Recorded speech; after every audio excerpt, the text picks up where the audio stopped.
Trump angling for a Nobel Peace Prize. The story behind that lunch with Pakistan's Asim Munir. U.S. President Donald Trump hosted Pakistan Army Chief Field Marshal Asim Munir for lunch at the White House on Wednesday, a rare and unexpected diplomatic move that sparked speculation about Trump's motivations. At the center of it is Munir's recent call for Trump to be nominated for the Nobel Peace Prize, praising him for allegedly preventing a nuclear conflict between India and Pakistan.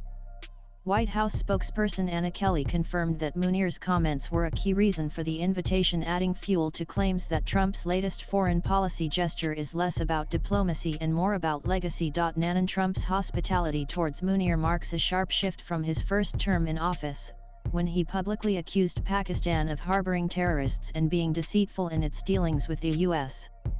His sudden declaration of love for Pakistan, combined with this high-profile lunch, has raised eyebrows in Washington and beyond. Security analyst Derek Grossman highlighted that Trump had even attempted to secretly invite Indian Prime Minister Narendra Modi to the White House on the same day, possibly overlapping with Munir's visit, a move he called reckless. Pretty wild that Trump tried to sneakily invite Modi to the White House today, presumably when Asim Munir would also be present for lunch.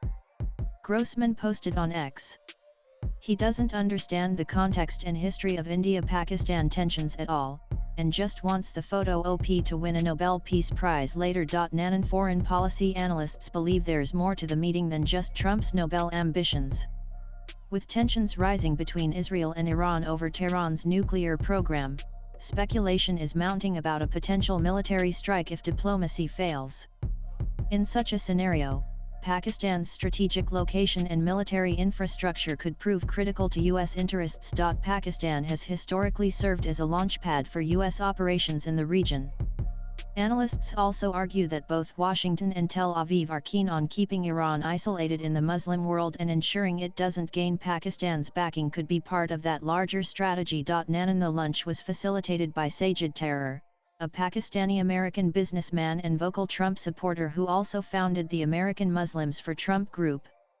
Tarar hosted a separate community reception for Munir at the Four Seasons Hotel in Washington. At the event, Munir praised the Pakistani diaspora as true ambassadors of the country, citing their remittances, investments, and professional achievements. Nanan. While previous Pakistani military leaders including Ayub Khan, Zia-ul-Haq, and Pervez Musharraf have met U.S. presidents, those encounters took place after they seized political control of Pakistan. Munir, in contrast, remains a serving army chief. Experts say it is highly unusual, though not entirely unprecedented, for a U.S. president to host a foreign army chief for lunch at the White House. The gesture is being viewed as significant both symbolically and strategically. Nanan. India has flatly denied Trump's claim that he helped avert a war between New Delhi and Islamabad.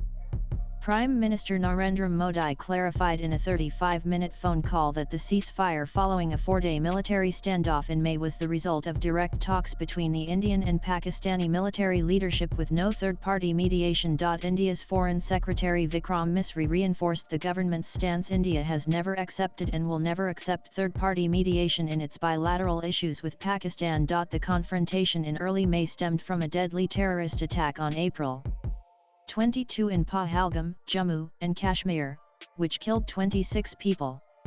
In response, India launched Operation Sindoor, striking 9 terrorist camps in Pakistan and Pakistan-occupied Kashmir. Pakistan retaliated with missile strikes, but India's air defense systems neutralized the attacks.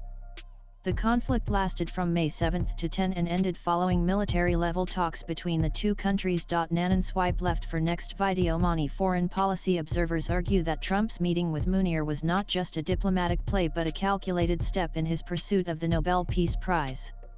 They suggest Trump may be trying to craft a legacy-defining narrative by casting himself as a peacemaker in South Asia, despite a limited understanding of the region's complex history. Whether this lunch leads to genuine progress or merely serves as a campaign or a photo opportunity remains to be seen. As the Nobel Committee outlines, the Peace Prize is awarded for meaningful contributions to arms control and disarmament, peace negotiations, democracy and human rights, and broader efforts to build a more peaceful world. Whether Trump's latest overture qualifies on any of those fronts is still up for debate. Latest blogs.